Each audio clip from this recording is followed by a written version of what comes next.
Hey everyone, so this video is going to be all about how to mix your Prismacolors and get more color variation using a few different techniques. So all I'm doing here is I'm taking the red, yellow, blue primary colors and I'm using those to mix secondary colors, which are purple, green, and orange. So the first one here, I'm just mixing and layering those two together, and I'm also adding white to give it a little bit more of a three-dimensional look. And then I'm doing the same thing with green. So again, you can use your primary colors to mix secondary colors. And so of course, when you get a set of Prismacolors, you have what they give you for that's manufactured, but you can also use this technique to mix your own versions of those colors. And this is sort of the basics of color theory, which is really just looking at how colors interact with each other. Okay, so that brings us next to complementary colors, which opposite on the color wheel. And so that would be yellow and purple and orange and blue and green and red. And you can use this in a few different ways. So the first way that complementary colors work is that when you layer purple onto, say, yellow, you get a more muted look. So you can already see that in this yellow sphere, by adding purple and then I'm layering back and forth the primary colors that make up purple, you get more of this muted sense. It kind of like neutralizes the color. So if you look at the yellow of the complementary color one right now versus the first one, the primary color version, you see that they're very different, right? Like one is really vivid. The primary color one is really vivid. The complementary one is much more muted. So you can do the same thing with orange and blue, of course, which is what I'm doing right now. So frequently in drawing, you can use this in order to tone down your color. If you want it to, say, not be as dominant in a picture, you might want to soften the colors, and this is a good technique to use. The one thing to be aware of, though, is that if you overdo it with complementary colors, it actually will turn to kind of a brown or gray, and it will get a little bit muddy.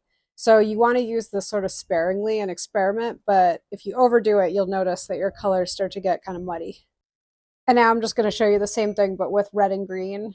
And so again, I do a lot of layering back and forth between the different colors, and that's what will really build up the most effective look for your drawing. But again, just as you're doing this, don't forget that you should be layering quite a bit. And if you add a little bit of white too, that'll really make the form pop. Okay, so the next thing that I'm going to talk about is what happens if you use complementary colors to create more of a contrast between colors. Right now, I'm using purple against the yellow. And as you can kind of see here, it makes it sort of pop off the page. And that's because of color contrast. And then you can also try this with orange and blue, which again will make the orange that I already drew a lot more vibrant just by adding the complementary color. And now you'll see that even as I darken that blue up, that also makes it pop off the page a lot more, even more than when I just had like the light layering of blue. So this is something you can use in your drawing. Like let's say there's something that you want to stand out more. You can think about pairing it with its complementary color, and that will make it stand out a bit more. So just generally, these are a few different ways that you can make either your colors more neutral or more vivid, depending on the effects that you're going for. So now I'm going to show you how to actually put this into practice in a drawing. So I have this top of a raspberry that I had started on, and I wanted to show you some of the things that we've talked about. So right now, you're adding different colors and using, your knowledge of secondary colors and complementary colors to make your drawing a little bit stronger. So again, it goes back to a lot of blending and layering those colors down.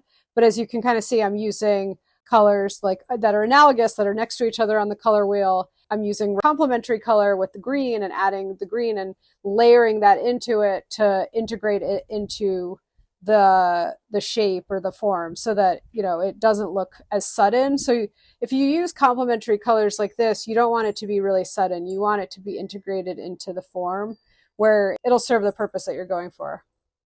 If you've learned one new thing in this video, please hit the like button. And if you've learned 2 new things, please subscribe. In the comments, let me know if you have any questions. And if you try this, let me know how it goes.